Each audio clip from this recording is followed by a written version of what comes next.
దివ్యాత్మ స్వరూపులారా, दिव्यात्म स्वरूपों, ప్రాచీన వైదిక ఋషులు జీవితమును మధుర భావముగా భావిస్తూ వచ్చారు. प्राचीन ऋषियों और दृष्टाओं ने जीवन को प्रेम और माधुर्य माना. ఈ మధుర భావమే మానవుని యందు శూన్యమైన జీవితమే అంధకారంగా వస్తుంది. यदि प्रेम का यह सिद्धांत मानव में अनुपस्थित है तो पूरा जीवन अंधकारमय हो जाता है. స్వార్థం వల్ల కానీ స్వప్రయోజనం వల్ల కానీ ఈ మాధుర్యము మానవుని యందు ఆవిర్భవించదు. स्वार्थ या स्वयं के लिए यदि कुछ प्राप्त करने की चाहत हो तो प्रेम के इस पहलू का अनुभव नहीं कर सकते. ఒక దివ్యమైన భవ్యమైన త్యాగము చేతనే మానవుని యందు ఈ మాధుర్యము అభివృద్ధిగా ఉంచుతుంది.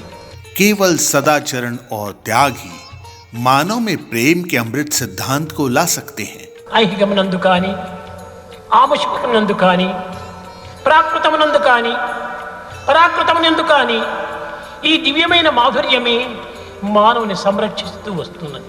चाहे लौकिक दुनिया में या उससे परे की दुनिया में यह प्रेम का ही सिद्धांत है जो केवल मनुष्यों को बचाता है. కనుక ప్రతి మానవుని ఎందుకును ఉండినటువంటి యొక్క ఈ మాధుర్యమైనటువంటి యొక్క తత్వాన్ని శక్తిని కాపాడుకొనుటకు తగిన ప్రయత్నం చేయాలి. यदि मानव सुख पाने की इच्छा रखते हैं तो उन्हें अपने भीतर प्रेम के इस सिद्धांत को सुरक्षित रखना चाहिए. ఈ త్యాగము ఈ పవిత్రమైన మాధుర్యము ఒక మాతృమూర్తి యందు మాత్రమే మనకు లభ్యమవుతుంది. ऐसी पवित्रता और त्याग की भावना केवल मां में पाई जाती है. బిడ్డల నిమిత్తమై ఆ మాతృమూర్తి తన జీవితమైన త్యాగం చేసి వారిని సంరక్షించుటకు అనేక ప్రయత్నములు చేస్తుంది. अपने बच्चों की खातिर एक मां त्याग की किसी भी सीमा तक जाने और उनके कल्याण और रक्षा के लिए तैयार रहती है. కనుక అట్టి మాతృమూర్తి యొక్క తత్వాన్ని గుర్తించి వర్తించటమే ప్రతి మానవుని యొక్క ప్రధానమైనటువంటి కర్తవ్యం. यह प्रत्येक व्यक्ति का कर्तव्य है कि वह त्याग के इस पक्ष को पहचाने जो एक मां में है और यह प्रेम का सिद्धांत है. అట్టి త్యాగము ఒక మాతృమూర్తి యందు మాత్రమే మనకు గోచరిస్తూ ఉంది. यह त्याग की भावना अकेले मां में दिखती है. అందువల్లనే మాతృదేవో భవ పితృదేవో భవ అని ప్రాచీన ఉపనిషత్తులు ప్రబోధిస్తూ వచ్చాయి. इसलिए उपनिषद में उद्घोषित किया गया है मातृदेवो भव पितृदेवो भव. ఈ యొక్క ప్రేమకై తన జీవితంలో త్యాగం చేయటం చేతనే ఆమెకు ఈ మాతృదేవో భవ అనేటువంటి సార్థక నామము ఆమెకు లభ్యమైంది. चूंकि मां अपने बच्चों के लिए सब कुछ त्याग देती है इसलिए मां को भगवान का दर्जा दिया गया है. తల్లిదండ్రులు ఎక్కడుందరో అక్కడే సాక్షాత్ దైవం కూడాను ఉంటుంటాడని ఈ వేదం యొక్క ప్రమాణం. वेद कहते हैं जहां माता पिता हैं वहीं भगवान रहते हैं. దైవారాధన చేత ఏ విధమైన ఫలితమును మానవుడు పొందుతున్నాడో అట్టి ఫలితమును ఈ తల్లిదండ్రుల యొక్క ప్రేమ చేతనే పొందగలుగుతున్నాడు మానవుడు.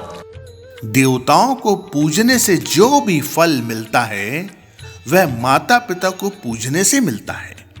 నిజముగా దైవారాధన సులభమైనటువంటిది కాదు. भगवान की पूजा करना आसान नहीं है.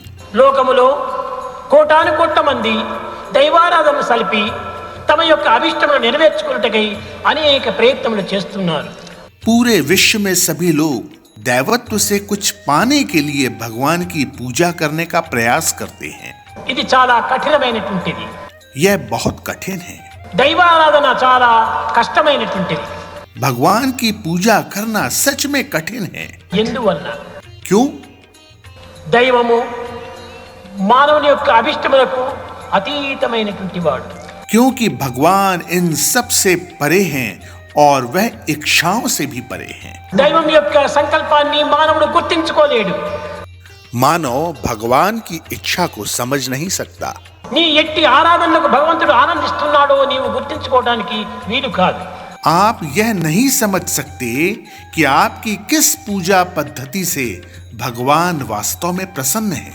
మానవునికి భావములకు అతీతమైనటువంటి వాడు భగవంతుడు. भगवान सभी मानवीय भावनाओं और अनुभूतियों से परे हैं। కనుక అతని అభిష్టాన్ని గుర్తించి వర్తించడం అనేటువంటిది మానవునికి చాలా కష్టమైనటువంటిది. इस तरह मनुष्य के लिए भगवान के संकल्प को पता करना अत्यंत कठिन है।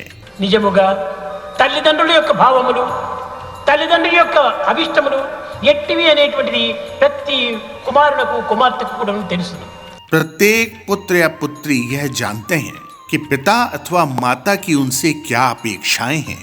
కనుక ఏ విధముగా ప్రార్థన చేస్తే తల్లిదండ్రులకు ఆనందం కలుగుతుందో అట్టి యొక్క భావాన్ని గుర్తించి వర్తించినటువంటిది నిజమైనటువంటి బిడ్డల యొక్క కర్తవ్యం.